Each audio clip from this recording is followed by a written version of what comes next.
Bonjour tout le monde. Donc, dans cette vidéo, on va donner la notion de loi de composition interne pour définir après la notion d'espace vectoriel.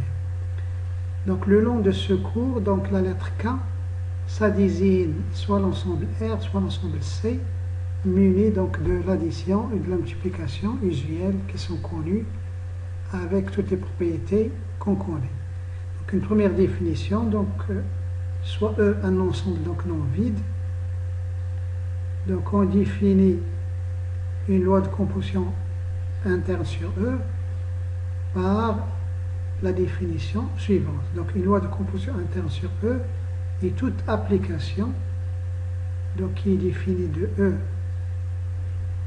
Donc c'est une application F qui est définie de E croix E dans E. Donc si on prend l'ensemble E croix E, c'est l'ensemble des couples dont la première composante appartient à E et la deuxième composante appartient à E. Donc une application F qui va de E croix E dans E. Donc c'est une correspondance qui à chaque couple XY associe un élément unique dans E qu'on note par F de X, Y. Donc toute application de E croix E, c'est une loi de composition interne. C'est une loi de composition interne dans E. Donc F de X, Y, on le note comme ça, ou bien on peut aussi noter X, F, Y. C'est-à-dire le résultat de composition de X et de Y par F.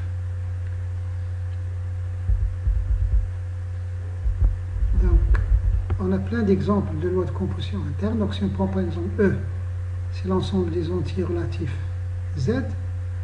Donc sur Z croix Z, on peut définir la loi de composition interne qui va de Z croix Z dans Z, qui à chaque couple Mn associe la somme de M et de N, qu'on note par M plus N. Donc cette application, c'est l'addition, donc c'est une loi de composition interne sur Z. Par exemple, la somme de 5 et de moins 1, c'est tout simplement 5 plus moins 1, c'est égal à 4. Et ainsi de suite. Donc là, on peut par exemple voir que si on fait plus la somme de M et de N, ça fait M plus N. C'est la même chose que N plus M. C'est l'image du couple N et de M.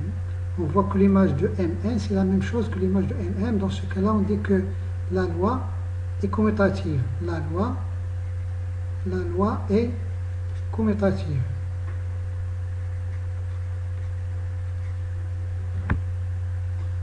On peut aussi définir l'application moins qui va de Z croix Z dans Z, qui à chaque couple Mn associe la différence de M et de N par M moins N. Donc le M moins N, lorsque M et N sont dans Z, ça c'est bien un élément de Z. Donc moins est une loi de composition interne sur Z. Si on fait par exemple le moins de 0 et de 2, donc ça va faire 0 moins 2, c'est l'élément moins 2. Si on fait par exemple le moins de 2 du couple de 0, ça fait 2 moins 0 égale 2. Et là on a 2 est différent de moins 2, donc dans ce cas-là, la loi moins n'est pas commutative. Donc cette loi n'est pas commutative. Donc on ne peut pas échanger des éléments de leur place et avoir le même résultat. On peut définir d'autres lois, par exemple la loi multiplication. Donc à chaque couple Mn, je peux associer le produit de Mn qui est égal à M fois N, qui est un élément de Z. Donc, le produit, la multiplication est une loi de composition interne sur Z.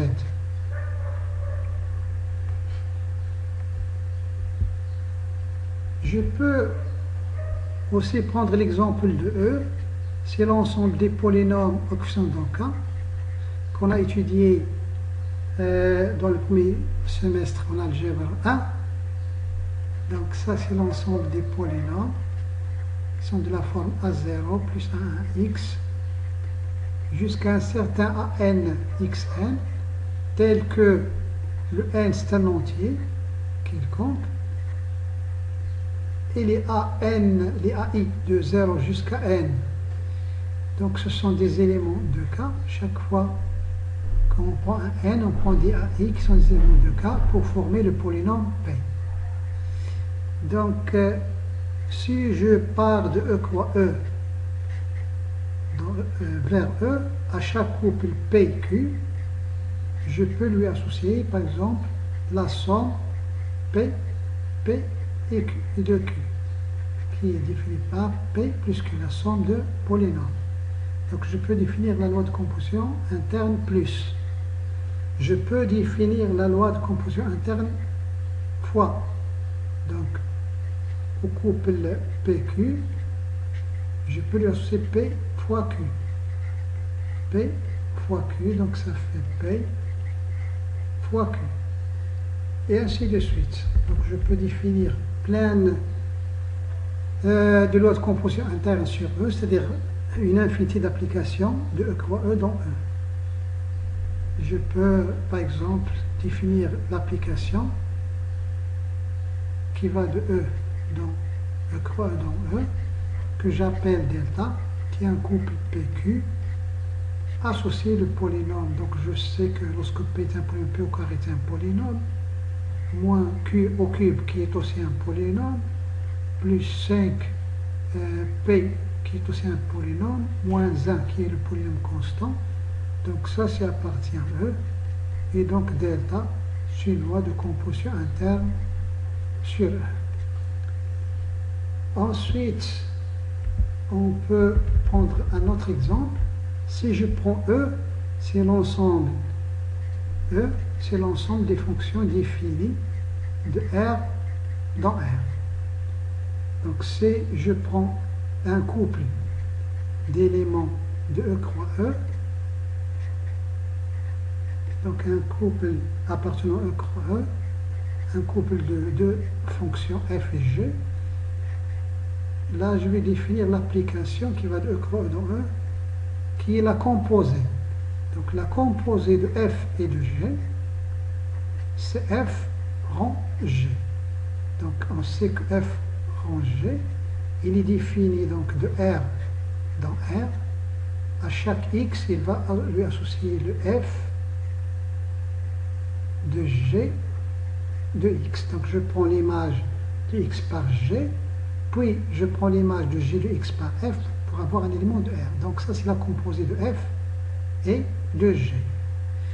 Donc et f rang g, c'est bien une application qui va de R dans R. Donc il appartient à f de R, R. Donc il appartient à E. Donc je peux aussi définir d'autres applications de E croix E dans E. Je peux définir l'application plus. Si je prends un couple de deux fonctions f et g, je peux leur associer la fonction f plus g. Donc f plus g, je peux utiliser, par exemple, si vous voulez la couleur rouge, f plus g, c'est l'addition entre les applications qu'on va définir de cette façon, de la façon suivante. Donc f plus g, c'est l'application qui est définie de R dans R, qui a x associé f plus g de x, qui est égal à f de x plus g de x. Donc là, ici, je définis l'addition de deux fonctions. Donc là, c'est l'addition entre deux fonctions. C'est une somme entre les fonctions. Donc, par définition, l'application f plus g de x, c'est l'image de x par f, qui est un réel, plus l'image de g de x, qui est un réel. Donc, ça, c'est une autre addition. C'est l'addition dans R. Donc, de cette façon-là, je viens de définir une application qui va de R dans R, qu'on appelle donc la somme des applications, bien des fonctions f et de g. Je peux aussi définir, si vous voulez, le produit de deux fonctions. Donc, le produit, c'est une application donc qui est définie donc de E croix E dans E. Si je prends un couple f, g, je peux lui associer l'application f fois g. Produit f fois g. Donc, qui est défini par, qui est une application qui est définie donc de R dans R, qui a Y associé, donc f fois Y appliqué, f fois G appliqué Y, c'est égal à f de Y fois G de Y.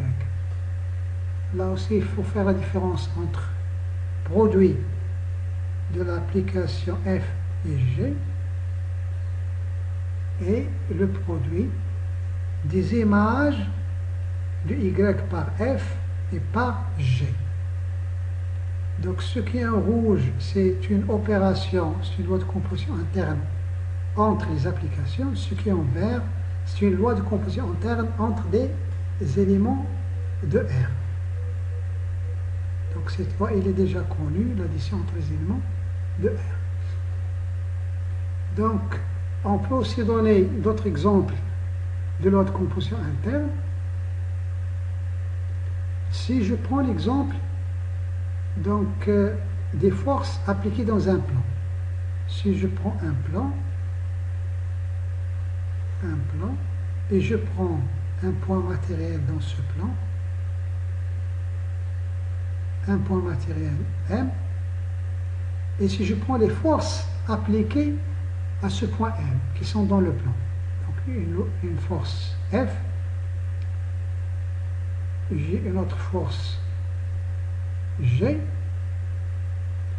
j'ai une autre force H, et ainsi de suite. Donc des forces qui peuvent être des poids, des tensions, des forces de vent, donc plein d'exemples. Je peux même définir aussi la force nulle, 0. Donc avec ces forces, qu'est-ce que je peux faire? Donc à partir de la force F et la force G, je peux définir la somme de la force F et de G, qui est la résultante, qui est le résultat de l'application des deux forces F et G. Donc l'application de deux forces F et G au point M, ça donne une nouvelle force qui est la somme de F et de G.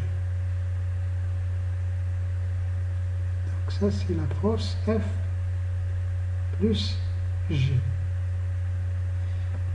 Donc je peux, si je note E, c'est l'ensemble F de P, les forces qui sont dans le plan P, ça c'est notre plan P. Je peux donc, à partir de deux forces appartenant à E, une force F, une force G, définir la force F plus G. Donc ainsi, j'ai une loi de composition interne, entre les forces. Parce que la somme de deux forces est aussi une force. Et là, une petite remarque, si on fait F plus G, la résultante de f plus u, c'est la même chose que la résultante de gf. Donc f plus g égale à g plus f. Donc l'addition entre les forces, elle est commutative. Donc un cinquième exemple, si je prends une liste de produits dans un supermarché. Donc si je prends par exemple une liste de produits, donc dans un supermarché, donc j'ai des centaines de produits, là on prend une liste par exemple qui contient par exemple des produits, par exemple des carottes, donc des pommes, donc des pommes de terre, des tomates par exemple, du lait, farine, donc 1, 2, 3, 4, 5, de l'huile, par exemple, de l'huile. Donc, dans ce supermarché, on a par exemple une liste de produits. Là, on prend par exemple la liste ici, contient 6 produits, donc on peut prendre un millier de produits. Donc, un monsieur, il vient pour faire ses courses. Donc, il achète un premier panier qui contient par exemple, il achète 1 kg de carottes, il n'achète pas de pommes de terre, il achète 2 kg de tomates, il achète 1 litre de lait, il achète 2 kg de farine, il n'achète pas d'huile. Donc il revient à sa voiture, il pose le tout dans son coffre. Après, donc, par exemple, sa femme lui téléphone et lui dit que sa maman est venue lui rendre visite. Donc le monsieur il revient au supermarché pour acheter donc d'autres produits qu'il n'a pas achetés. Par exemple, il a acheté 1 kg de carottes la première fois, la deuxième fois il achète 2 kilos. Les pommes de terre, il achète par exemple 5 kilos. Les tomates, il achète 1 kilo. Le lait, il achète 2 litres. La farine, il achète 5 kg de farine. L'huile, il achète 5 litres d'huile. Donc, il vient et il remet donc le deuxième panier, ce qu'il achète dans son coffre. Donc, en tout, il a fait un achat qu'on peut appeler par P3, le panier P3. Donc, c'est le panier P1 plus le panier P2. Donc, cet achat-là, global, donc il va y avoir 3 kg de carottes, donc 5 kg de pommes de terre, 3 kg de tomates, 3 litres de lait, 7 kg de farine et 5 litres d'huile. Donc, si je note par P l'ensemble des paniers, donc je peux définir une application de P croix P dans P qui a un panier P1, un couple de paniers, donc P1, P2, et là aussi la somme P1 plus P2. Et donc on a une loi de composition interne dans l'ensemble des paniers. Dans l'ensemble des paniers.